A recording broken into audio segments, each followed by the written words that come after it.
How's it going, everybody? My name's Alex, aka Lanky Dragoon, and today we're going to start doing something a little bit different with this channel. From now on, I'm going to be using my YouTube channel to post news roundups, game reviews, and other pieces of gaming content I can give my opinion on. In case you somehow missed it, there was an actual PlayStation showcase last Thursday. I'm not entirely sure it wasn't a shared fever dream by all of us. It felt like we waited an eternity for PlayStation to show us what's next for the PlayStation 5. Well, I don't know if it was actually worth the wait. While it had some big announcements, I've seen a lot of PlayStation fans saying this was an S tier showcase from the publisher, and I can't say I'd give this presentation anything above a B. Let me know what you thought about this showcase in the comments below, and consider subscribing as it helps the channel grow. Now let's take a look at what they showed us on Thursday during the 40-minute presentation. Right out of the gate, we got what's in my opinion the first banger of an announcement. Aspyr, the team that has been bringing legacy Star Wars games like Republic Commando and the Jedi Knight series to PlayStation 4, showed us a short teaser trailer of their Knights of the Old Republic remake. While it has been previously reported that Aspyr was working on bringing back KOTOR, the news coming from this presentation is that this title will be a timed PlayStation 5 console exclusive. This is an interesting shift for the franchise considering that neither of the original games have been released on a PlayStation console before. Personally, I'm hoping that Aspyr is able to follow through with a remake that holds up to modern standards in gaming like the Resident Evil and Final Fantasy VII remakes, rather than slapping a fresh coat of paint on the game and calling it a day. Following the Knights of the Old Republic remakes announcement, the next 30 minutes or so of the showcase were like hitting a brick wall in terms of pacing. Protocol Eve was the second game in line, and it only served as a come down for me from the hype of that previous announcement. The game doesn't necessarily look bad, I'm sure it had its audience that's excited for it after the showcase, but I could only pull Scarlet Nexus vibes from it, which is a game that has fun action RPG style combat, but everything surrounding it left me wanting more. Granted, this was only the second announcement of the showcase, so I wasn't being too critical of PlayStation at this point. I was just watching the trailer not knowing that the next 25 minutes or so of the presentation was going to be games of this caliber or announcements of this quality. After Protocol Eve, Gearbox showed off the first look at Tiny Tina's Wonderland's gameplay. I was caught off guard by this because when the game was first announced, I was expecting it to be diversified from the traditional Borderlands gameplay filled to the brim with guns. I was hoping that there would be classes similar to what you'd find in a fantasy RPG or Dungeons & Dragons. Instead, it's the LaCroix version of a fantasy Borderlands. Someone just left a copy of Borderlands 3 on the shelf next to Skyrim for so long that it just has the essence of the fantasy genre. Unfortunately, I'm just not that interested in a Borderlands game set in a fantasy world that has automatic machine guns. And spring 2022 is already chock full of other games that I'm interested in, so I guess I'm just gonna check out something else. Sorry, Tiny Tina's Wonderlands. Next up, we had yet another trailer for Tom Clancy's Rainbow Six Extraction.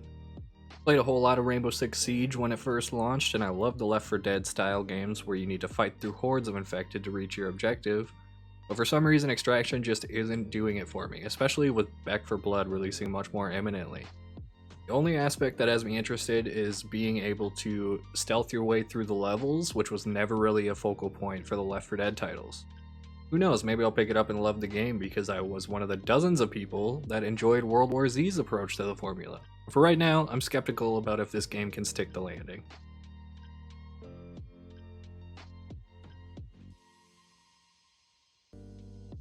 The game that broke through my disappointment with the conference, albeit briefly, was Remedy's Alan Wake Remastered. The only downside to this announcement was that it was dampened by the listing going live on retailer sites earlier in the week. This was supposed to be the remaster's announcement with only a short bit to wait, with it releasing on October 5th, 2021. But following that leak, Sam Lake over at Remedy posted a letter thanking fans for their support of Alan Wake over the years and formally announced the remaster ahead of the showcase. I'm excited to give Alan Wake a try for the first time given its connection with Remedy's Control franchise, so I can fill in the gaps for any future entries or crossovers in Remedy's franchises. Great to see another game that was never released on PlayStation finally make the trek over to the platform, and I'm sure it'll find a new audience of people like myself that have yet to experience it. Then, I can't believe I'm saying this, but we got another trailer for Grand Theft Auto 5's new gen version.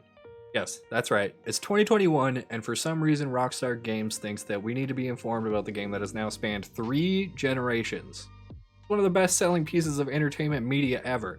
Nobody on the planet that will watch this showcase is going to see this trailer and think, I should try out Grand Theft Auto 5 now that it's gotten a 3rd release.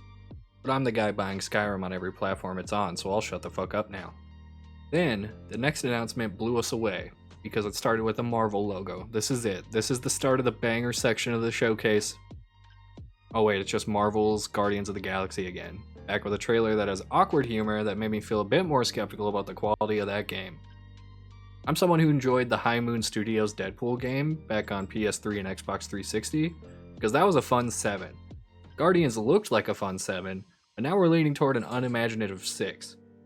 I hope I'm wrong because I'm totally down for the concepts of Guardians of the Galaxy, but after Marvel's Avengers, I'm not going to get my hopes up. After Guardians of the Galaxy, we got a gameplay trailer for Vampire the Masquerade Blood Hunt, a battle royale with vampires.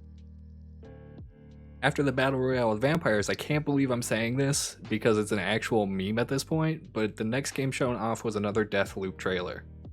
I'm excited for Deathloop, but I'm also extremely exhausted from the marketing of Deathloop.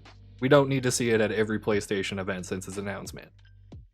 I have nothing else to say about this game, so we're just gonna move on. After the game we've seen 3 times too many, they showed off a creepy short trailer with a VHS filter called Kid Amnesia Exhibition, and it is a collaboration between Radiohead and Epic Games. That's all they gave us to go off for that announcement, so I'm not sure what else I can say right now. Following that, we got a trailer for Chia.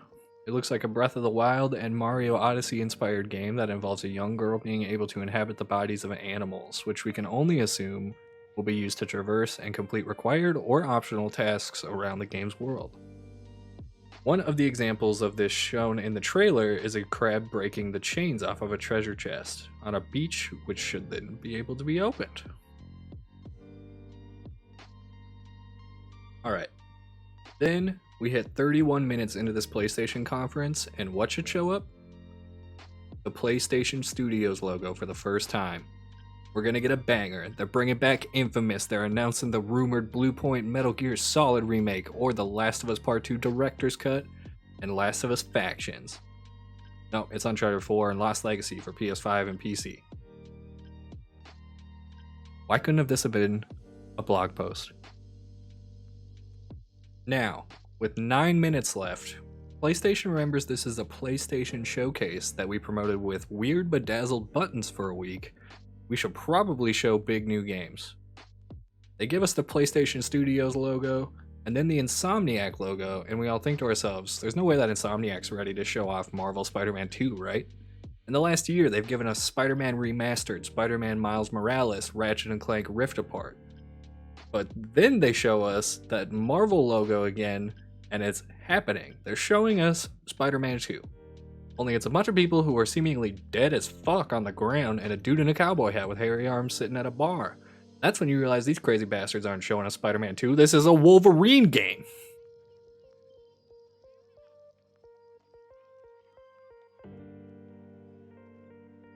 So then, after that Marvel Wolverine trailer ends, they give us a Gran Turismo 7 trailer, which is great because we need to cool way down. Because boy, is an Insomniac Wolverine game going to be fantastic, especially after the care they've put into their Spider-Man titles. Is it going to be rated M? Because that dude's blood all over the bar next to Wolverine would point to yes, but who knows. Also, there's a Madripoor poster in the background, meaning we're in one of the seediest areas in Marvel Comics. Oh wait, what's that? There's a Hulk Easter egg license plate hanging on the wall in front of him too. Is Hulk going to show up in this game? Or is that just a hint to a Hulk comic issue that'll be referenced in the game? We're probably going to wait a long time to find out because they didn't even give us a release window, but yeah, Gran Turismo 7 looks cool.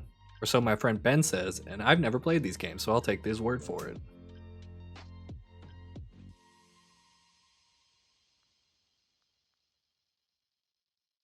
Then the next trailer starts by zooming in toward a streetlight in an urban setting. We see lightning shoot around the corner and spiral up the streetlight, and they're doing it. These crazy bastards are doing it. They're bringing back Cole McGrath, and they're reviving the infamous series for the PlayStation 5.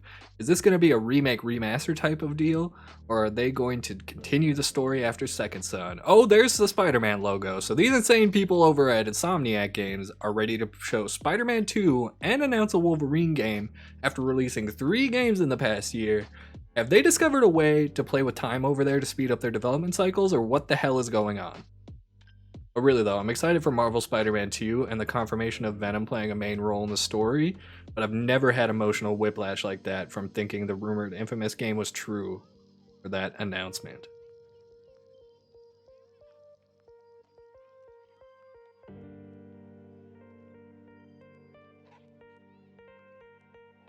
And finally, to wrap up the showcase, PlayStation showed the first look at God of War Ragnarok.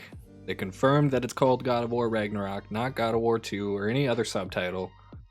They included cutscenes and gameplay, showing that this game is much further along in development than I had assumed since they've been so quietly working on it. Most interestingly, Sony Santa Monica confirmed in the post-show that Ragnarok is the end of the Norse storyline of God of War, which seems to indicate that they might be switching to another mythology or just concluding the series with the second game rather than filling it out with a trilogy.